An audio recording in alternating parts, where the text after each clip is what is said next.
to see you again. We missed you. We missed you a lot. और Trump के बीच में जो बैठक रही है उसमें कितनी गर्माहट देखी गई। ट्रंप की भी पर्सनालिटी को समझना बहुत जरूरी है कि ट्रंप की पर्सनालिटी।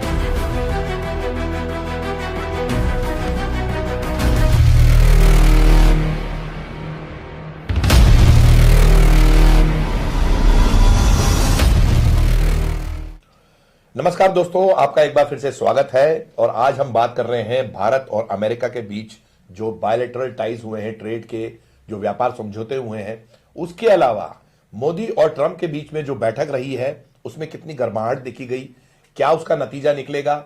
इन सब मुद्दों पर बात करने के लिए हमारे साथ आज वरिष्ठ IAS, retired IAS Shri Ajatashatru Srivastava ji हैं।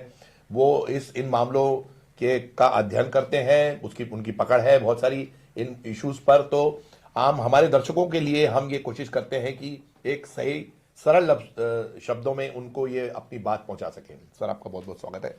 जी नमस्कार राजन जी। आपने देखा, हमने भी देखा और पूरी दुनिया ने देखा, ट्रंप और मोदी की बैठक के पहले किस तरह का माहौल था और ट्रंप और मोदी की जो बैठक हुई है उसमें किस तरह का माहौल है। सबसे बड़ी बात यह है कि जिस तरह की बात हो रही थी कि मोदी वहां क्या कहेंगे या ट्रंप वहां क्या कहेंगे, वो ट्रंप ने ही उस बात को क्लियर कर दिया कि Modi is a tough negotiator. तो ये बड़ी मतलब अलग ही बात हो गई एकदम से। और ट्रंप, सब लोग चौंक गए कि भाई ट्रंप ऐसा क्यों कह रहे हैं। हो सकता है ट्रंप, बहुत सारे उनके रूप हैं, बहुत सारे रंग हैं और ट्रंप अलग अलग ये रंग दिखाते हैं। मैं आपसे बस ये जानना चाहता हूं कि आपका ऑब्जर्वेशन क्या रहा जब मीटिंग में शुरुआत हुई है। राजन जी, ट्रंप के बारे में बात करने से पहले एक डिस्क्लेमर देना बहुत जरूरी है। मैं समझ सकता हूं। डिस्क्लेमर ये है कि हम जो बात करेंगे आज के तारीख में available evidence and past history के आधार पे करेंगे। जी जी जी। फ्यूचर में ट्रंप साहब क्या बोलेंगे, क्या कर देंगे, हाँ, इसके बारे में कोई गारंटी नहीं। हाँ, मतलब आज बैठक हुई है, आज बात हुई है और कल कुछ हो जाए, उसकी कोई जिम्मेदारी नहीं ले सकता है। ये आप पहले भी बोल चुके हैं आप अपने कार्यक्रमों में। क्योंकि जैसे अभी ट्रंप ने गजा के बारे में बोल दिया जी कि हम उसको सब लोगों को खाली करा दो और हम उसको रीबिल्ड करेंगे जी। तो कुछ भी अनएक्सपेक्टेड कई बार बात आ जाती और गाजा के बाद उन्होंने ये भी कुछ समय भी दे दिया या ऐसा कहा कि भाई ये हो रहा है। तो इसलिए पर जब हम आगे बात करते हैं जी, तो हमको एक चीज ये भी समझना जरूरी है कि अमेरिका की इकोनॉमिक कंडीशन क्या है आज की तारीख में। और ट्रंप जो चुनाव जीत कर आए हैं, उन्होंने अमेरिकन पब्लिक को बहुत सारे एश्योरेंस दिए हैं, बहुत सारी पोल प्रॉमिसेस किया है। जी हाँ, जिसको फुलफिल करने की अपनी एक इकोनॉमिक कॉस्ट है। जी, ये बात सही है कि अमेरिका वर्ल्ड का आज भी सुपर पावर है, सबसे बड़ी इकोनॉमी है, लगभग 28 ट्रिलियन डॉलर से ज़्यादा की उनकी एनुअल इकोनॉमी है जी। और लेकिन उसके बाद में भी अमेरिका के सामने इकोनॉमिक चैलेंजेस आ गए जी। उनको कैसे फुलफिल करने के पहले के लिए हमको ट्रंप की भी पर्सनालिटी को समझना बहुत जरूरी है जी, कि ट्रंप की पर्सनालिटी क्या है जी।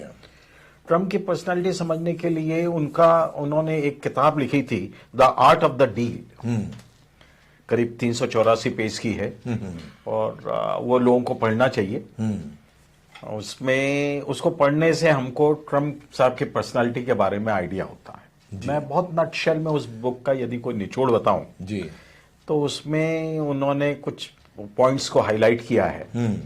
एक तो वही कहते हैं कि हमेशा बड़ा सोचो, अपने विकल्प खुले रखो। थर्ड चीज वो कहते हैं कि हर चीज पर मोल भाव करो। ये बात समझना बहुत जरूरी है। तो वो कहते हैं कि हर चीज पर मोल भाव करो जी। जोखिम लेने से ना डरो, अपने ब्रांड और इमेज को मजबूत बनाओ। और लास्ट में वो ये कहते हैं कि मीडिया का सही इस्तेमाल करो और लोगों का ध्यान कैसे आकर्षित किया जाना है, इस पर पूरा अपना फोकस रखो।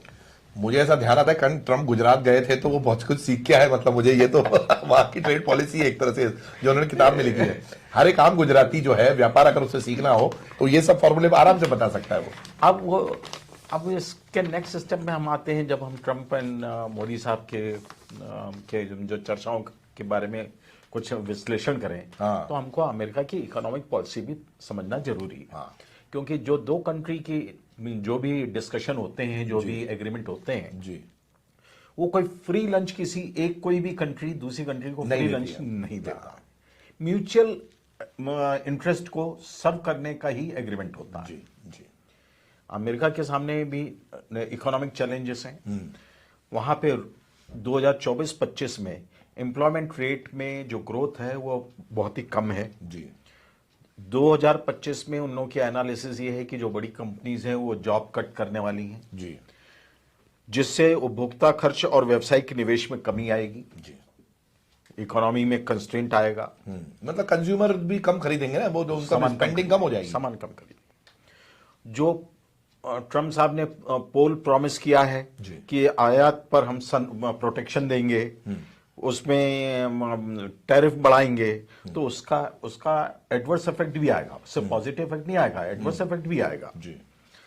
अमेरिका की जो इन्फ्लेशन है, इन्फ्लेशन रेट 3% से ज्यादा हो रहा है जी। यानी वहां पे महंगाई भी बढ़ रही है। एक और चीज है जिसमें अभी लोगों का ध्यान नहीं गया कि अमेरिका में एवियन फ्लू स्प्रेड हो गया है। अच्छा। जिसके कारण अंडे और मांस के रेट 56% बढ़ गए। ओह। चीनी आयात पे 10%, स्टील एल्युमिनियम पे वो 25% टैरिफ कर रहे हैं। जी हाँ। तो इससे उसकी जो वहां पे प्रोडक्शन कॉस्ट है वो भी बढ़ेगी, जो भी अल्टीमेटली कंज्यूमर पे चैलेंज आएगा। जी जी जी।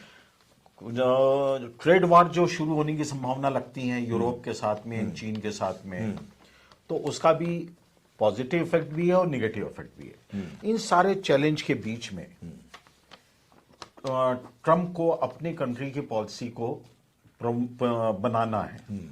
जो दूसरी कंट्रीज के साथ में रिलेशन में भी उसको ट्रम्प को उस तरीके का अपना प्रोटेक्शन रखना पड़ेगा। जी।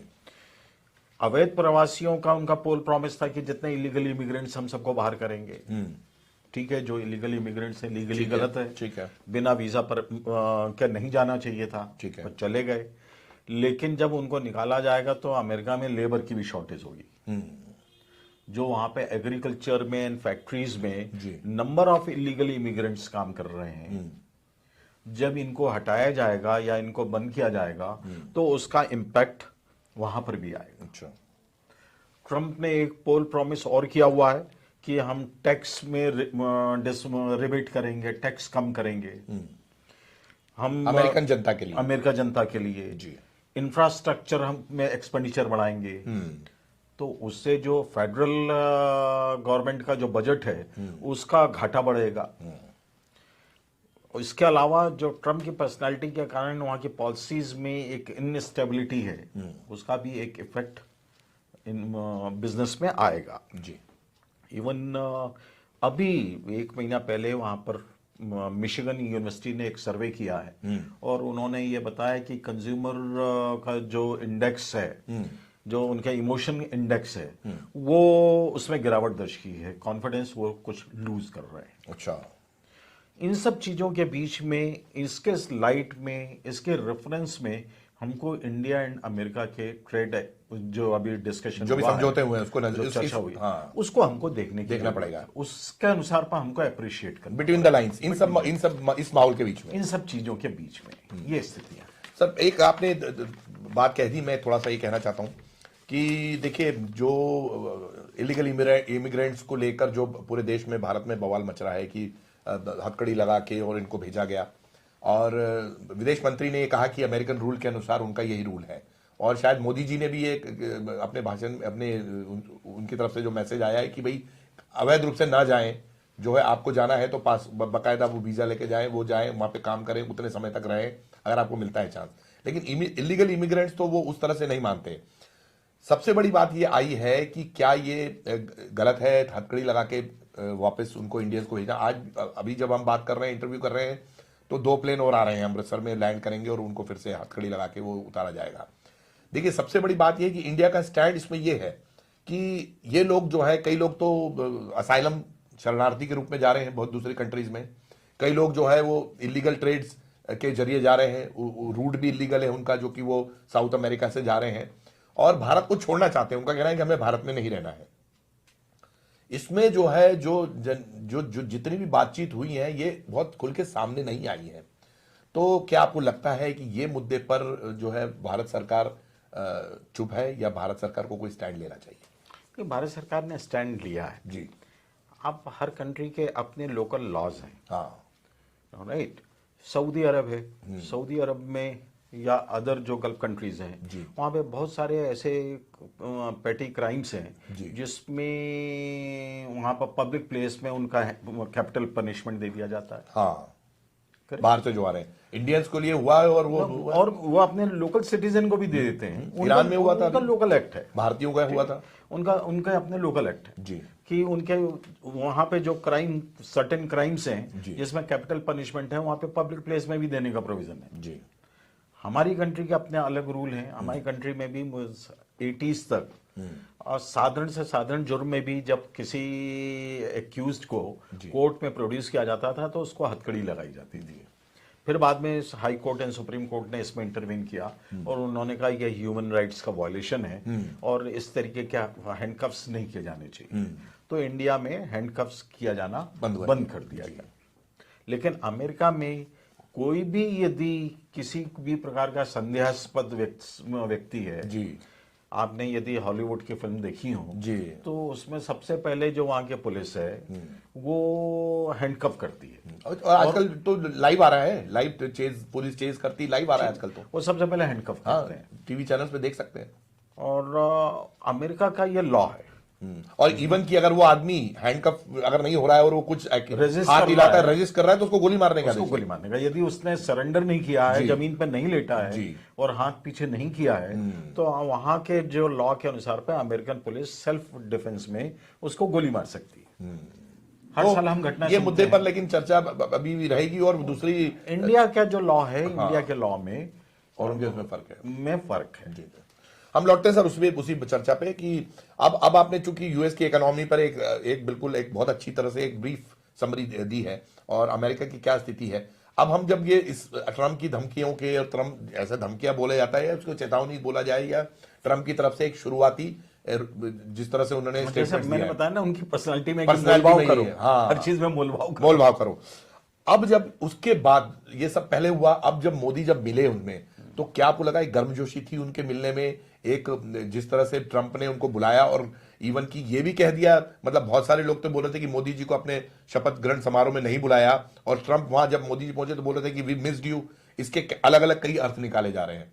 वो जो मुलाकात है, जो गर्मजोशी की बात हो रही है, जो कि ऐसा कहा जा रहा है कि बहुत अच्छी मीटिंग रही, उसके पीछे क्या वजह है?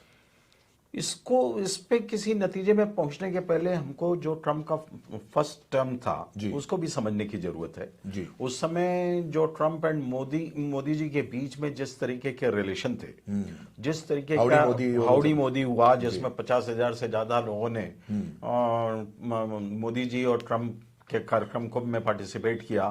फिर ट्रम्प को अहमदाबाद इनवाइट किया गया था, वहां पे 1.5 लाख से ज्यादा स्टेडियम में लोग थे और इतना भव्य स्वागत हुआ था।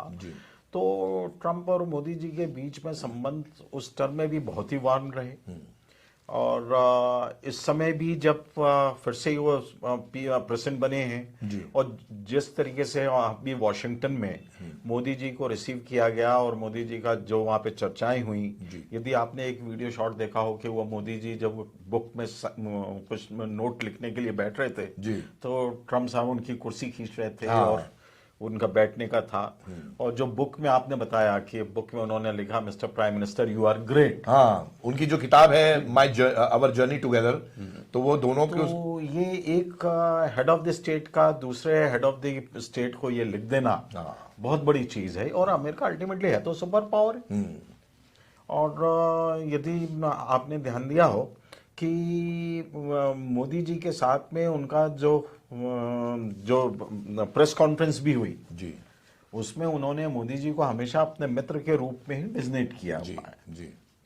तो ये अपने आप में सारे संकेत बताते हैं कि जहां तक दोनों नेताओं के व्यक्तिगत संबंधों की बात है जी, उसमें वो गर्माहट बहुत ज्यादा है और जो दोनों देशों के लिए उचित भी है। और उसका फायदा इंडिया को भी मिलेगा और अमेरिका को भी मिलेगा। अब बात करते हैं कि वो जो नेगोशिएटर है, ट्रम्प का कहना है कि Modi is a bigger negotiator, मतलब वो जो है वो मोल भाव करते हैं तो ज्यादा खींच लेते हैं। तो ये इसके पीछे कोई वजह है, या ट्रंप ने ऐसा जानबूझ के कहा है, या उसके पीछे का क्या भाव है, वो इंपॉर्टेंट चीज है। और क्या मोदी भारत के लिए कुछ एक फायदे का सौदा रहेगा ये मीटिंग? इस नेगोशिएशन को यदि हमको समझना है जी, तो जो इंडिया और अमेरिका, जो मोदी जी और ट्रंप की मीटिंग के बाद में इंडिया और अमेरिका का ज्वाइंट डिक्लेरेशन जारी हुआ है, हाँ, उसके में 36 पॉइंट्स हैं। बहुत ही इंटरेस्टिंग है, बड़ा कंप्रेंस, बहुत ही डिटेल ज्वाइंट डिक्लेरेशन है।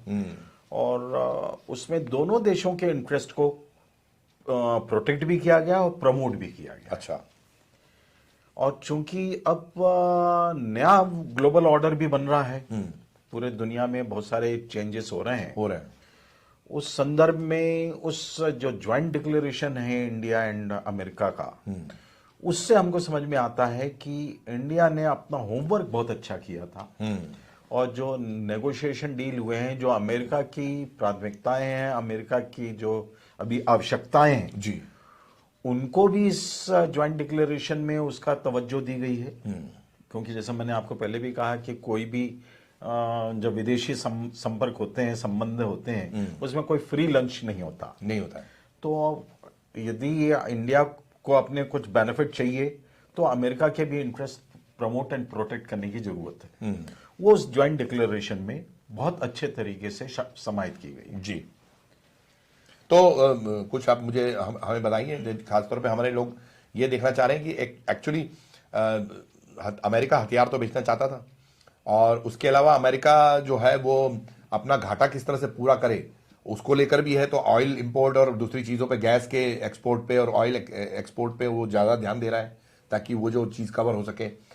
इस जॉइंट डिक्लेरेशन में ऐसी क्या चीज़ है कि जो भारत को ये बताती कि एक बहुत अच्छा समझौता भारत ने किया है? देखिए, अमेरिका की क्या प्राथमिकताएं जी, और भारत की क्या प्राथमिकताएं, ये हमको समझना पड़ेगा। अमेरिका की पहली प्राथमिकता तो यह है कि उसका डॉलर का प्रभाव पूरी दुनिया में बना रहे। वो डॉलर को कमजोर होते हुए किसी भी सूरत में नहीं देख सकता। नंबर 2, वो अपना एक्सपोर्ट बढ़ाना चाहता है। जी, वो एक्सपोर्ट में 2 चीज सबसे ज्यादा करना चाह रहा है। वो फिर से पेट्रोलियम एंड हाइड्रोकार्बन पे चला गया है जी, और उसने renewable energy and solar energy, इन सब से अपने को तवज्जो देना बंद कर दिया। और वो जो उनके पास में, इसके पहले तक अमेरिका की स्ट्रेटेजी ये थी लास्ट 70 ईयर्स से कि उनके पास में जो पेट्रोलियम रिजर्व्स थे, वो ये चाह रहे थे कि गल्फ कंट्रीज के, अरब कंट्रीज के पहले सारे पेट्रोलियम एग्जॉस्ट हो जाएं। हाँ, जो वेनेजुएला, ऑयल रिजर्व को टच नहीं करते थे वो लोग, वो अपने ऑयल रिजर्व को टच नहीं करते थे। जी, और वो अपने को, उन्होंने उसको सिक्योर रखा हुआ था, वो खुद इंपोर्ट कर रहे थे, जबकि अमेरिका के पास में ह्यूज रिजर्व है। लेकिन अब सबको समझ में आ गया है कि एनर्जी के ऑल्टरनेट जो ऑप्शंस हैं वो बहुत जल्दी पूरी दुनिया में आने वाले हैं। तो उस स्थिति में अमेरिका का पेट्रोलियम इररिलेवेंट हो जाएगा। तो उसके पहले वो अपना सारा निकाल के बेचना चाह रहा है। ट्रंप ने पूरी ताकत अब लगा दी है कि अपने सारे पेट्रोलियम रिजर्व को वो बाहर निकाल के मार्केट में बेच दे। जी, क्योंकि इंडिया ऑयल का सबसे बड़ा इंपोर्टर है, तो उसको समझ में आता है कि इंडिया एक ह्यूज मार्केट है पेट्रोलियम के लिए।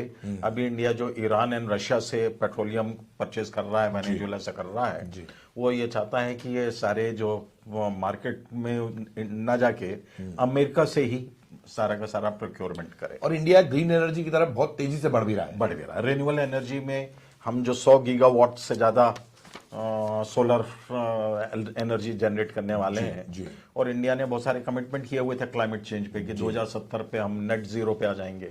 तो उसके पहले वो इंडिया को बेच देना चाह रहा है, नंबर 1। नंबर 2, उसके बहुत सारे डिफेंस इंडस्ट्रीज हैं जिसका सामान उसको बेचना बहुत जरूरी है। और यदि वो सामान नहीं बिकेगा तो उनके फैक्ट्रीज में इम्पैक्ट आएगा। सबसे बड़ा डिफेंस, सबसे बड़ा इम्पैक्ट आएगा डिफेंस। नंबर 3, उनका जो चीज ये है कि अपने यहाँ पे एम्प्लॉयमेंट बढ़ाने के लिए वो अपने यहाँ का एक्सपोर्ट अदर आइटम्स का भी बढ़ाना चाहते हैं। इंडिया की क्या प्राथमिकताएं? जैसे मैं इसमें जोड़ रहा हूं, जैसे कार, यूएस इंडिया को कार बेचना चाहता है, लेकिन इंडिया कार नहीं खरीद रहा वहां से। पर इंडिया के जो रिक्वायरमेंट है, हाँ, वो इंडिया की जो सबसे बड़ी रिक्वायरमेंट है वो है टेक्नोलॉजी ट्रांसफर। कोई भी चीज आप यदि करना चाहते हैं तो इंडिया चाहता है कि हम हमारे देश में आप बनाएं और साथ ही साथ उसका टेक्नोलॉजी भी, जैसे 5th जनरेशन एयरक्राफ्ट हैं, जो फाइटर प्लेन्स हैं 5th जनरेशन, यही बनाए, तेजस को आप यही मॉडिफाई करें और उसमें उसका इंजन यहाँ पे तेजस का जैसे इंजन लेना चाहते हैं। अब अमेरिका लगे हुआ है कि F-35 वो इंडिया को भेज दें, लेकिन इंडिया का ज्यादा जो प्राथमिकता इस बात पे है कि तेजस का जो 5th जनरेशन इंजन है वो यहीं पर मैन्युफैक्चर हो और हम अपना, और वो बहुत कुछ हो भी गया है, इंडिजिनस बनाए, बहुत कुछ हो भी गया है। दूसरा इंडिया का जो है वो रेयर अर्थ, जो रेयर मिनरल्स हैं, हाँ, रेयर एलिमेंट्स और रेयर एलिमेंट्स हैं, रेयर अर्थ, उसके में रिसर्च में इंडिया इंटरेस्टेड है, क्योंकि जो फ्यूचर में जितनी सारी जो टेक्नोलॉजी है वो सारी की सारी उसी पे आएगी। सेमीकंडक्टर्स हैं या दूसरी चीजें हैं या टाइटेनियम है या इंडिया का 3rd प्रायोरिटी AI पे वर्क करना है। जी। नेक्स्ट इंडिया को इन्वेस्टमेंट के लिए पैसा चाहिए, जहां पे बाहर से, क्योंकि इंडिया की वैसे इकोनॉमी 5th नंबर की इकोनॉमी है, लेकिन तब भी यहां पर अभी इन्वेस्टमेंट का बहुत स्कोप है। तो ये भारत की प्राथमिकता है, चाहे डिफरेंट फील्ड में हो, चाहे एग्रीकल्चर हो, चाहे इंडस्ट्री हो, चाहे जिस तरीके का भी आइटम हो, तो इंडिया चाहता है कि यहाँ पर इन्वेस्टमेंट बढ़े। तो इन दोनों प्राथमिकताओं के बीच में जो डिस्कशन का जो निचोड़ निकला है वो ज्वाइंट डिक्लेरेशन में निकला है, और जिसमें दोनों देशों के इंटरेस्ट को प्रोटेक्ट किया गया है। तो वो डॉक्यूमेंट बहुत ही यूजफुल डॉक्यूमेंट है। और यदि मैं उसके कुछ नटशेल में कुछ चीजें बताऊं, जी, तो एक तो जो सबसे इंपॉर्टेंट हमारे व्यूअर्स के लिए बहुत अच्छा रहेगा, ये उनको इंटरेस्ट भी आएगा इसमें। जो सबसे ज्यादा इंपॉर्टेंट है, जिसमें ट्रंप सबसे ज्यादा लगे हुए हैं कि वो जो उनके यहाँ पर एक्सपोर्ट इंपोर्ट का इम्बैलेंस है उसको कम करना चाह रहे हैं। नंबर 2, वो ये चाह रहे हैं कि जितना जो कंट्री जो टैरिफ लगाता है हम भी उतना ही टैरिफ लगाएंगे। अभी जैसे इंडिया 9% लगाता है, ट्रंप अमेरिका 7% लगाता है, अब 3% लगाता है, चाइना 7% लगाता है, तो वो अमेरिका 2.9% लगाता है। कुछ कंट्रीज में तो अमेरिका वो लोग जो है 1.6 या 2 लगाते हैं, और उतना ही ट्रंप भी लगाते हैं, अमेरिका भी लगाता है। अमेरिका अब ये चाह रहा है कि दोनों तरफ का टैरिफ इक्वल हो। तो इसके लिए इस ज्वाइंट डिक्लेरेशन में एक प्रोविजन दिया गया है कि इंडिया और अमेरिका के बीच में एक लंबा डिस्कशन होगा, और 2025 के एंड तक एक बाइलेटरल ट्रेड एग्रीमेंट किया जाएगा, BTA जी, जिसमें जो भी व्यापार और टैरिफ से संबंधित जितने विवाद हैं उनका समाधान किया जाएगा। जी। तो म्यूचुअल इंटरेस्ट पे होगा, जिसमें इंडिया को भी लॉस ना हो और अमेरिका को भी लॉस ना हो। और मैं, अगर आप मुझे अनुमति दें, तो मैं ये जोड़ूं कि ये 5 साल का पूरा एक प्लान तैयार कर रहे हैं, जिसमें कि जो है दोनों के बीच में ट्रेड $200 बिलियन से बढ़ के $500 बिलियन हो जाए। करेक्ट, वो 2030 तक। जी। तो वो BTA के अंतर्गत ही इन सारे इश्यूज को सॉल्व किया जाएगा। जी। तो इसलिए जो ये BTA एग्रीमेंट पे जो डिस्कशंस होंगे, जो नेगोशिएशंस होंगे, वो बहुत इंपॉर्टेंट है कि जिसमें अपने कंट्री के इंटरेस्ट प्रमोट रहे। जी। दूसरा, ज्वाइंट डिक्लेरेशन में जो मोदी जी और ट्रंप के बीच में डिस्कशन में जो चीज आई है, जो इंडिया के लिए बहुत इंपॉर्टेंट है, वो ये है कि रक्षा सहयोग में वृद्धि होगी। क्योंकि इंडिया को कहीं ना कहीं एक थ्रेट रहता है, जैसा चीन ने पहले डोकलाम में किया था, उस तरीके का, गलवान घाटी में किया था, तो उस तरीके से चीजें फिर से रिपीट ना हो, तो इंडिया को मॉडर्न डिफेंस इक्विपमेंट परचेज करना बहुत जरूरी है, और उनका सबसे ज्यादा मैन्युफैक्चरिंग इंडिया में होना बहुत जरूरी है, जिससे इंडिया का अपना सेल्फ डिपेंडेंसी बनी रहे। तो इस ज्वाइंट एग्रीमेंट डिक्लेरेशन में यह बात आया है कि एक 10 वर्षीय फ्रेमवर्क बनाया जाएगा इंडिया और अमेरिका के बीच में, जिसमें उन्नत रक्षा प्रणाली के संबंध में टेक्नोलॉजी का ट्रांसफर होगा, प्रोडक्शन के संबंध में डिस्कशन होंगे और डिसीजन होंगे। और इसमें सारे इक्विपमेंट, यदि आप देखें कि वायु, भूमि, समुद्र, अंतरिक्ष और साइबर स्पेस, सभी में सहयोग अमेरिका और इंडिया के बीच में बनेगा। ये बहुत बड़ी बात है। तो हमको जो सबसे ज्यादा जरूरी है, यहीं पर मैं एक बात जरूर कहना चाहूंगा कि इंडियन यूनिवर्सिटीज को और इंडिया के डिफरेंट इंस्टीट्यूशन को अब रिसर्च करने की बहुत जरूरत है। बिल्कुल, और उसी पे जोर भी है, प्राइम मिनिस्टर मोदी का जोर है कि रिसर्च करें। हाँ, इंडिया में स्पेसिफिक बजट हो रहा है रिसर्च के लिए। जी। आज अमेरिका सुपर पावर क्यों है? रिसर्च के कारण उनकी यूनिवर्सिटीज में रिसर्च बहुत अच्छी होती है, बहुत अच्छी रिसर्च होती है, जिसके कारण अमेरिका की इकोनॉमी इतनी स्ट्रांग हुई और अमेरिका की पोजीशन इतनी स्ट्रांग हुई।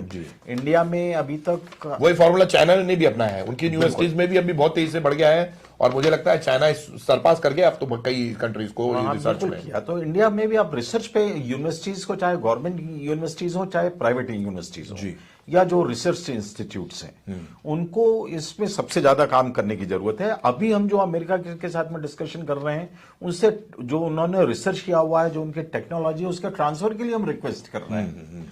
यदि ये टेक्नोलॉजी हमारे पास में होती तो हमको जरूरत ही नहीं पड़ती जी। जो तीसरा जो इंपॉर्टेंट है इसमें, आतंकवाद के खिलाफ दोनों देश एक दूसरे को सहयोग करेंगे, बिल्कुल। इनफैक्ट इंटेलिजेंस शेयरिंग भी होगी। और इस एग्रीमेंट में आपको जान के आश्चर्य होगा कि पाकिस्तान को स्पेसिफिक टेररिस्ट कंट्री के रूप में अमेरिका ने भी मान कर लिया कि अमेरिका जो क्रॉस बॉर्डर टेररिज्म, ये बहुत इंपॉर्टेंट चीज है, बहुत इंपॉर्टेंट चीज है कि जो पाकिस्तान अभी तक अमेरिका का बहुत पुराना दोस्त और बड़ा स्ट्रेटेजिक पार्टनर होता था, उसको आज अमेरिका ने यह माना है, ये इंडिया के डिस्कशन में, मोदी जी के डिस्कशन में ये मान लिया है कि सब जो टेररिज्म है, cross border terrorism America Pakistan से हो रहा है। और जो 9/11 और इवन जो पठानकोट का बारे में भी रेफरेंस आया है, पुलवामा पठानकोट के रिस्पेक्ट, राइट, कि वहां पे जिन लोगों ने टेररिस्ट एक्टिविटीज की थी उनको पाकिस्तान पनिश करे। जैश मोहम्मद लश्कर तोयबा का रेफरेंस आया है कि उसके बारे में उनके विरुद्ध भी कार्रवाई की जाएगी। तो जो आतंकवाद के खिलाफ सहयोग है, ये बहुत इंडिया के लिए इंपॉर्टेंट है जी। और अब बांग्लादेश, मैं आपको रिमाइंड कर रहा हूं, बांग्लादेश के संदर्भ में भी अब उनको क्या चाहिए अमेरिका को ये चाहिए कि साहब इलीगल इमिग्रेंट्स इंडिया में भी रोके। तो इन दोनों के बीच में एग्रीमेंट में आया कि दोनों देश सहयोग करके जो ह्यूमन ट्रैफिकिंग है और जो इलीगल इमिग्रेंट्स हैं, इनके विरुद्ध में ज्वाइंट ऑपरेशन करके इनको रोका जाएगा। ये किसी भी देश के लिए जरूरी है। आज हमारे यहाँ पे जो इलीगल इमिग्रेंट्स आते हैं, हमको तकलीफ है, बिल्कुल, हमको उसके कारण परेशानी है, बिल्कुल। तो इस तरीके से अमेरिका को भी है, उसको अप्रिशिएट करना पड़ेगा। जो through visa and through permission जा रहे हैं संबंधित कंट्री के, तो वो तो ठीक है, वो लोग आते जाते हैं, जाएंगे और आएंगे। हमारे यहाँ तो बहुत सख्त कदम उठाने की जरूरत है, लेकिन बहुत सारे दलों में सहमति नहीं है, शायद उसका फायदा उठा रहे हैं। इवन कि हमने ये भी देखा है कि रोहिंग्यास को लेकर अब वो कोर्ट में पैरवी कर रही है कुछ संस्थाएं जो कि यूएस एड से, सोरोस से जुड़ी हुई है, वो पैरवी कर रही है। बहुत ही दुखद है, बहुत दुखद है। आप जो है एक जो है इलीगल माइग्रेंट है, इमिग्रेंट है, उसको लेकर आप, उसको सुविधाएं मिलना चाहिए, उसको लेकर आप पैरवी कर रहे हैं कोर्ट में। एक और जो इंपॉर्टेंट इसमें आया है कि आपको याद होगा कि 2006 में इंडिया और अमेरिका के बीच में एक एग्रीमेंट हुआ था जी, 123 सिविल न्यूक्लियर एग्रीमेंट। उसको लॉजिकल एंड पे लाने का भी इसमें डिसीजन हुआ। अच्छा, ये जो असैन्य परमाणु सहयोग है भारत के लिए, चूंकि बहुत सारे रिएक्टर्स बनाने हैं, जो नेक्स्ट जनरेशन का एनर्जी जनरेशन है वो न्यूक्लियर रिएक्टर से होना है। तो अमेरिका इंडिया में न्यूक्लियर रिएक्टर्स बनाएगा, जिससे एनर्जी जनरेशन इंडिया के लिए होगा, सबसे क्लीन एनर्जी। लोगों को बड़ा इसमें भ्रम है कि न्यूक्लियर के कारण सा पॉल्यूशन हो सकता है या उसके कारण बीमारियां फैल सकती हैं, जबकि सबसे जो क्लीन एनर्जी है वो न्यूक्लियर एनर्जी। इसमें जो नेक्स्ट जो सबसे इंपॉर्टेंट है कि एक नया इनिशिएटिव शुरू किया है जिसे यूएस इंडिया कॉम्पैक्ट कहा गया है। इसको डिटेल में इसका कहा गया है catalysing opportunities for military partnership, accelerated commerce and technology. तो जितना फ्रेमवर्क है इस कॉम्पैक्ट के भीतर, वो सारे डील, सारे नेगोशिएशन, सारे डिसीजन होंगे, सारे एग्रीमेंट होंगे। इसमें सारी चीजें शामिल हैं। मतलब उसके लिए एक पूरा उन्होंने एक सिस्टम बना दिया है, 360 डिग्री का बना, क्रिएट कर दिया है, राइट जी। और इसमें ये सारी चीजें शामिल है, चाहे स्पेस हो, चाहे टेक्नोलॉजी हो, चाहे रिसर्च हो, सारी चीजें इसके भीतर शामिल है जी। इस एग्रीमेंट जो डिक्लेरेशन किया है उसमें एक और इंपॉर्टेंट है जिस पे लोगों का ध्यान नहीं गया। अमेरिका ने ये एक्सेप्ट कर लिया है कि इंडो पैसिफिक रीजन में इंडिया मेजर डिफेंस पार्टनर है। और इसके लिए उन्होंने एक नया इनिशिएटिव शुरू किया है जिसका उन्होंने नाम दिया है autonomous systems industry alliance, ASIA, Asia.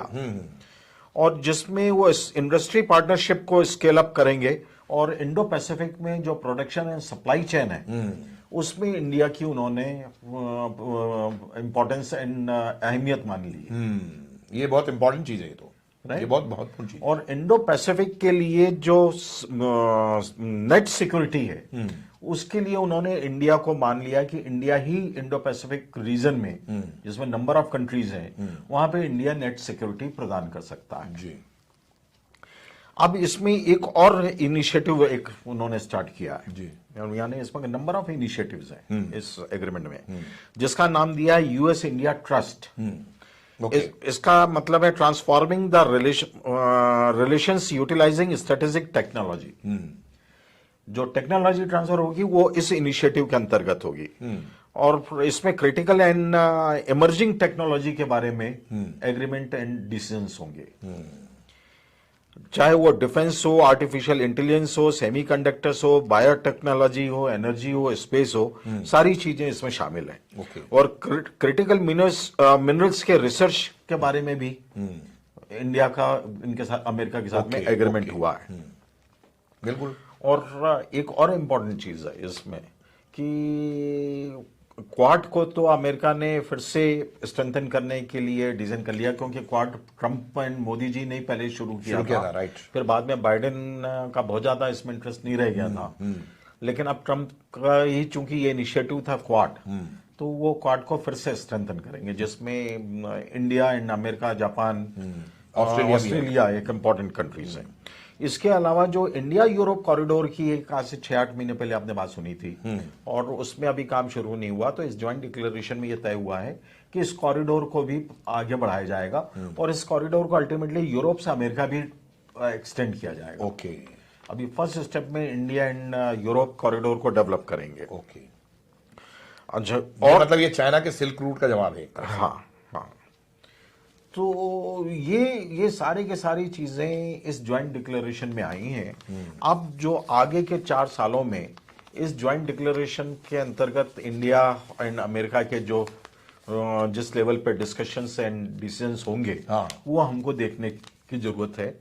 और इस पूरे में इंडिया की प्राथमिकताएं समझ में आती हैं जी। जो हमारी मेन प्राथमिकता है, हमें टेक्नोलॉजी के बारे में, डिफेंस के बारे में जी, और रिसर्च के बारे में, और इंडिया अपना स्ट्रेटेजिक ऑटोनॉमी बनाए रखना चाहता है। इंडिया के इस फॉरेन पॉलिसी का एक बेसिक फंडा है बिल्कुल कि हम किसी कैंप या ग्रुप में शामिल नहीं है, हमारी स्ट्रेटेजिक इंडिपेंडेंस है।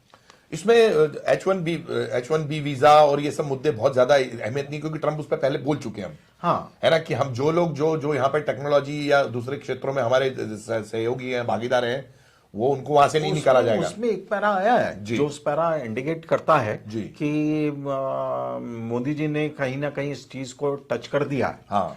उसमें एक पैरा यह आया है कि इंडिया के 3 लाख स्टूडेंट अमेरिका में पढ़ते हैं और $8 बिलियन की अमेरिकन इकोनॉमी में वो बच्चे कंट्रीब्यूट कर रहे हैं और जिसके कारण हजारों वहां पर जॉब्स क्रिएट होती हैं लोकल लेवल पर। तो इसका मतलब ये है कि जो ये पैरा इस ज्वाइंट डिक्लेरेशन में आने का मतलब ये है कि जो बच्चे यहाँ से पढ़ने के लिए अमेरिका जाना चाहेंगे हाई टेक्नोलॉजी में, उनको वीजा मिलेगा और जो वहां पे पढ़ने के बाद में अमेरिका में जो भी एंगेज होंगे उनको H1 वीजा भी मिलेगा। तो नहीं तो इस पैरा का रेफरेंस आता नहीं जी। यदि इलीगल इमिग्रेंट्स का रेफरेंस आया है तो इसका भी आया है। ये तो बहुत गुड़ी हो गई सर बहुत, लेकिन अगर अमेरिका जो है, यूएस जो है, अगर अपना इंपोर्ट ड्यूटी बढ़ाता है भारत के लिए, तो उसका क्या फर्क हो सकता है? देखिए, हमको न्यू ग्लोबल ऑर्डर देखने की जरूरत है जी। न्यू ग्लोबल ऑर्डर जो है उसमें अब हर कंट्री को अपने इंटरेस्ट प्रमोट करना जरूरी है। अब वो जो सेकंड वर्ल्ड वॉर के बाद के सिनेरियो था कि जिसमें जो रिच कंट्रीज थी वो डेवलपिंग कंट्री को कुछ प्रोटेक्शन देती थी, कुछ प्रमोट करती थी, कुछ एड देती थी, अब वो समय खत्म हो गया है। अब वो जो भी है वो इक्वल टर्म्स की बात है। और अमेरिका तो अब जो बिग ब्रदर था वो तो उस समय, अब वो जो है वो तो साथ में आ गया। ट्रंप वो को ये फ्यूचर समझ में आ रहा है कि बिग ब्रदर थ्योरी में अमेरिका के ऊपर फाइनेंशियल कॉस्ट बहुत है। जो इवन उनके जो सबसे क्लोज एलाइज थे जैसे कनाडा है, कनाडा पे उन्होंने दुनिया भर का टैरिफ बढ़ाने की बात कर ली है। कनाडा से ज्यादा क्लोज तो कोई कंट्री अमेरिका का था है ही ही नहीं। नहीं, बिल्कुल इंग्लैंड था जी। अमेरिका का बहुत क्लोज, उसके बाद में नेटो कंट्रीज थी। उसने नेटो में भी कह दिया कि साहब हम कोई पैसा नहीं डालेंगे, हर कोई अपनी कंट्री का जो जीडीपी का 2% उसमें डाले, उतना ही पैसा हम WHO डालेंगे। हेल्थ वाला हो गया, वहां अमेरिकन से जाते पैसा रहे। बाहर ले लिया जी। तो अमेरिका अब अपनी सारी जो बिग ब्रदर थ्योरी पे जो अमेरिका बहुत सारा पिछले 70 सालों में 75 सालों में आफ्टर सेकेंड वर्ल्ड वॉर जो रिस्पॉन्सिबिलिटी बियर कर रहा था, क्योंकि अमेरिका के ऊपर डेट भी बहुत हो गया है, ह्यूज डेट है। अमेरिका ने सर ये देखा कि चाइना जो जहां जा रहा है वो बिजनेस डील करके जा रहा है। चाइना जहां जाता है वो लोन पे जाता है। वहां पे अगर कोई कंस्ट्रक्शन, बिल्डिंग, कोई फैक्ट्री, कुछ लेबर, अगर कुछ काम चल रहा है चाइना का, तो वो उस देश पे लायबिलिटी है रहेगी हमेशा। कंट्रीज पे हमने श्रीलंका और दूसरी कंट्रीज में देखा ही देखा है। और अगर दूसरा सुपर पावर का जो टैग है, वो जो टैग चाइना के पास ना चला जाए, उसके लिए अमेरिका ज्यादा चिंतित है। मतलब बिग ब्रदर तो ठीक है, लेकिन सुपर पावर ज्यादा इंपॉर्टेंट है। अगर सुपर पावर नहीं रहेगा तो उसको पूछेगा कौन? बिल्कुल ठीक है ना, तो वो उसी थ्योरी में अमेरिका चला गया है जी। और अमेरिका उसमें दुनिया की पूरी जिम्मेदारी अपने कंधे पे उठाने के लिए तैयार है। जी जी जी जी। वो इसलिए यदि अमेरिका के साथ में बिजनेस करना है तो अब वो नहीं चलेगा कि अमेरिका किसी कंट्री के साथ में कम टैरिफ लगा रहा है और वो कंट्री अमेरिकन गुड्स पे ज्यादा टैरिफ लगाए, या कोई भी दो कंट्री, जैसे जो फ्री ट्रेड एग्रीमेंट होता है वो क्या है, एफटीए इंडिया बहुत सारी कंट्री से कर रहा है। बिल्कुल। तो एफटीए में तो यही है कि इक्वल टैरिफ रहेगा, इक्वल अपॉर्चुनिटीज रहेगी, इक्वल ओपनिंग रहेगी। तो वही जो ये इंडिया का अमेरिका के साथ में जो बीटीए कर रहा है वो फ्री ट्रेड एग्रीमेंट का ही एक्सटेंडेड एंड बिग फॉर्म है वो।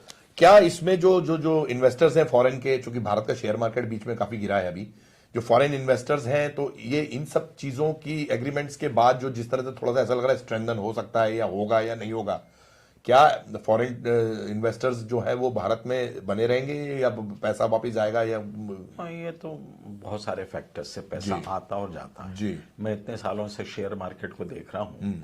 वो शेयर मार्केट में कहीं कोई घटना होती है, कहीं अमेरिका में इंटरेस्ट रेट घटा बढ़ा, तो ये तो उसमें जो फॉरेन इन्वेस्टर्स हैं वो बहुत शॉर्ट टर्म के लिए इन्वेस्टमेंट करते हैं और एक साथ वो पैसा डालते हैं और एक साथ पैसा निकाल लेते हैं। जब पैसा डाल लेते हैं तो शेयर मार्केट का इंडेक्स बढ़ जाता है, जब पैसा निकाल लेते हैं तो वो इंडेक्स गिर जाता है। तो ये थोड़ा बहुत शेयर मार्केट में जो लॉस प्रॉफिट की बात है ये नोशनल चलती है। अब और इसी वजह से जो अगर रुपया डाउन जा रहा है, लेकिन गोल्ड, अगर शेयर डाउन जा रहे हैं तो गोल्ड मजबूत हो रहा है, सिल्वर मजबूत हो रहा है, ये मेटल्स जो है ज्यादा थे। ये एक फैक्टर ही है, जब शेयर मार्केट में इंडेक्स गिरता है तो गोल्ड मजबूत हो जाता है।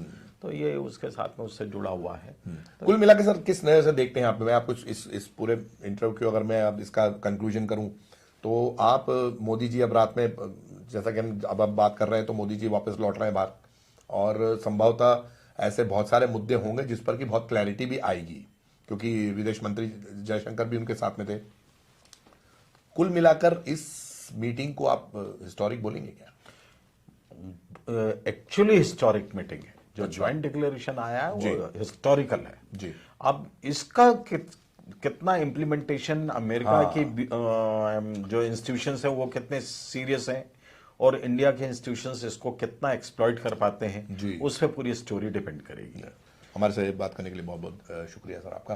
तो देखिए, हमने देखा बहुत इंटरेस्टिंग चीजें हुई हैं, और जॉइंट डिक्लेरेशन की वजह से भारत और अमेरिका के बीच में ऐसा बहुत साल बाद, मतलब जिसे गर्मजोशी कहा जाए, और मैं समझता हूं पहली बार इस तरह का एक माहौल बना है कि जॉइंट डिक्लेरेशन आया है, ट्रेड को लेकर एग्रीमेंट्स हुए हैं, और अमेरिका, मतलब इवन की जो अमेरिकन राष्ट्रपति हैं डोनाल्ड ट्रंप, उन्होंने एक टफ नेगोशिएटर कहा है मोदी को।